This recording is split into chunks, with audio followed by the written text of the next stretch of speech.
दोस्तों नमस्कार, मैं राजवंश सिंह गोपाल विद्यालय यूट्यूब चैनल में आपका स्वागत करते हैं। और दोस्तों आज मैं जो जूनियर क्लासेस होती हैं बीज गणित से संबंधित कुछ बेसिक चीजों के बारे में बच्चों के लिए जानकारी देने जा रहा हूं। तो दोस्तों सबसे पहले हम जानते हैं बीज गणित के बारे में। बीज गणित है क्या? बच्चों के मन में सबसे पहले यही चीज आती है कि मैं जो पढ़ रहा हूँ रियल में वो चीज के बारे में है क्या। तो बीज गणित के बारे में बताना चाहता हूँ कि जैसे हिंदी वर्णमाला के क से ज्ञ तक के अक्षर और अंग्रेजी वर्णमाला के ए से जेड तक के अक्षर। तो बच्चों इन अक्षरों को हम अक्षर संख्या के नाम से जानते हैं और इन्हीं अक्षर संख्या को हम बीज बोलते हैं। और बच्चों इन्हीं बीजों से आपकी बनती है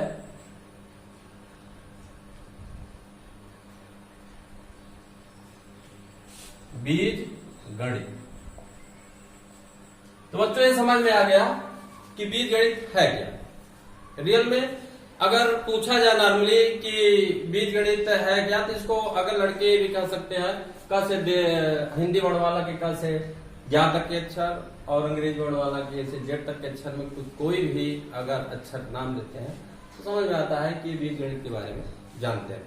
अब इसके आगे हम देखते हैं कि दो तरह की संख्याएं निकल के आती हैं, एक चर संख्या और दूसरी अचर संख्या। अब इन दोनों में अंतर समझना है कि रियल में चर संख्या क्या है, अचर संख्या क्या है। तो चर संख्या के बारे में जाना जाए तो सीधे ए अंग्रेजी वर्णमाला का ए से जेड तक के अक्षर और हिंदी वर्णमाला के क से यहां तक के अक्षर, इन्हीं को चर संख्या भी कहते हैं। अगर चर संख्या के बारे में पूछा जाए रियल में कि चर संख्या है क्या, तो हम इसको इस तरह से बता सकते हैं कि इनका जो मान है निश्चित नहीं होता, परिस्थितियां बदलने पे इन संख्याओं के मान बदलते रहते हैं। सपोज दैट जैसे हम जब कोई सवाल हल करते हैं तो हम मानते हैं, जैसे मान लेते हैं कि रामू की उम्र x वर्ष है। तो जब उस प्रॉब्लम को हल करते हैं तो x का मान 3 वर्ष भी आ सकता है, 5 वर्ष भी आ सकता है, 10 वर्ष भी आ सकता है, कोई निश्चित नहीं। परिस्थितियां बदलने पे चर संख्याओं के मान बदलते हैं। जैसे गणितीय संख्या के अकॉर्डिंग अगर इनको हम सब्स्टिट्यूट करते हैं तो हाँ भी इसके हिसाब से इसके मान बदलते रहते हैं। तो हम सीधे सीधे कह सकते हैं कि चर संख्याओं के मान निश्चित नहीं होते हैं। लेकिन जैसे अगर हम अचर संख्या की अगर बात करें तो इसको हम इस तरह से समझ सकते हैं, जैसे गिनती की संख्या हम पढ़ते हैं एक से अनंत तक कह सकते हैं। वैसे 100 तक की बात होती है, लेकिन इंफिनिटी होता है, अनंत तक की बात संख्या हो सकती है, या कोई भी संख्या, चाहे आप प्राकृत संख्या की बात करिए, चाहे आप पूर्ण संख्या की बात करिए, चाहे आप पूर्णांक संख्या की बात करिए। अगर इन संख्याओं को हम देखते हैं तो इनको हम अचर संख्या की श्रेणी में लेते हैं। और अगर इसको हम डिफाइन करें तो हम इसको सीधे कर सकते हैं कि अचर संख्या का मान निश्चित होता है। अगर हम आपको कहते हैं कि 10 लिखना है तो 10 का मान हम परिवर्तित नहीं कर सकते। 10 मीन्स 10, इसका मान हम नहीं बदल सकते। तो यही दोनों में अंतर, चर संख्या और चर संख्या को इस तरह से हम बच्चों को समझा सकते हैं। अब आगे कुछ प्रॉब्लम लेके इनको थोड़ा सा हम अलग करना चाहते हैं। जैसे सपोज दैट कि अगर हम यहाँ पे लिखते हैं 3xy। अब बच्चों से पूछा जाए कि इसमें चर संख्या क्या है, चर संख्या क्या है, तो अगर इस बेसिक चीज को समझ गए हैं तो बिल्कुल इसको बता सकते हैं कि ये जो संख्याएं हैं ये चर है और ये जो संख्या है ये अचर है, क्योंकि इसका मान निश्चित है, इनका मान निश्चित नहीं। अब इसके बाद जैसे यहाँ पे हम कहेंगे कि x प्लस 5 अगर लिखते हैं तो इनमें अलग करिए कि कौन सी चर है कौन सी अचर है, तो बिल्कुल हम बता सकते हैं। अगर बच्चा समझ गया है तो बता सकता है x यहाँ पे चर संख्या है और 5 जो है यहाँ पे ये चर संख्या है और 5 जो है चर संख्या है। अब इसके बाद ये बेसिक चीजों की फोकस किया जा रहा है अभी। तो इसके बाद निकल के आता है, जब सवाल को हम आगे ले जाएंगे तो सजाती राशि और विजाती राशि, इन राशियों के बारे में जानना बहुत जरूरी।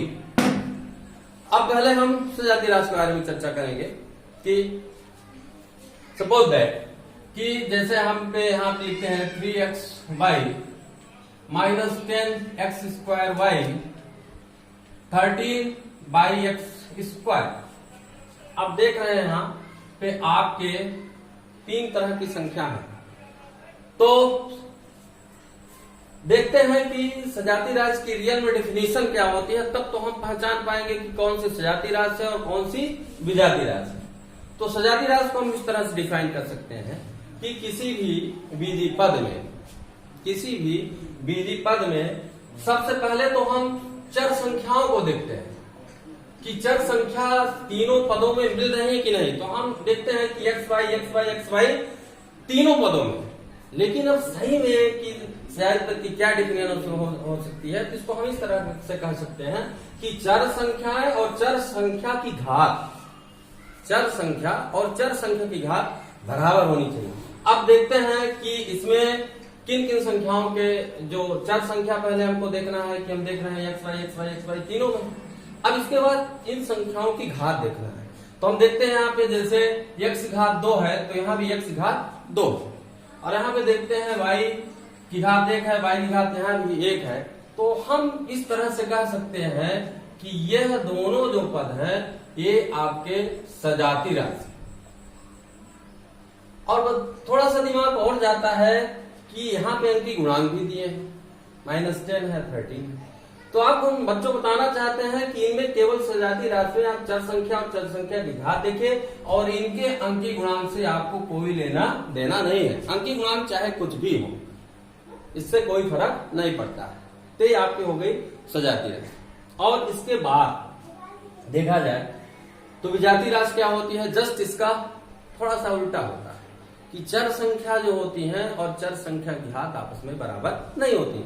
और इन्हीं तीनों जो पद दिए इन्हीं से हम समझ सकते हैं कि ये संख्या और इस संख्या को जब आप कहेंगे तो ये आपकी विजाती राशि की श्रेणी में आ जाती है। दोनों पद विजाती इसलिए हो जाएंगे क्योंकि यहाँ पे x घात 2 है, यहाँ पे x घात 1 है। इस कंडीशन में इनकी घात आपस में टैली नहीं कर रही है, तो यहाँ पे हम कह सकते हैं कि यह दोनों जो पद हैं ये विजाती राशि।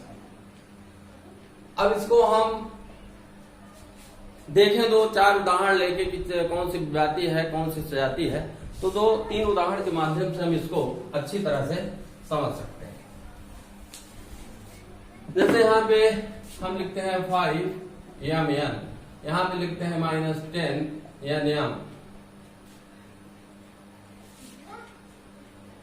यम, और यहाँ पे लिखते हैं 3m²n। अब इसमें अगर आपको छाड़ने के लिए कहा जाए कि इन तीनों पदों में सजाती राशि कौन सी है, तो हमारा फोकस यहाँ पे जाता है कि यहाँ भी यम है और यहाँ भी यम लिखा है।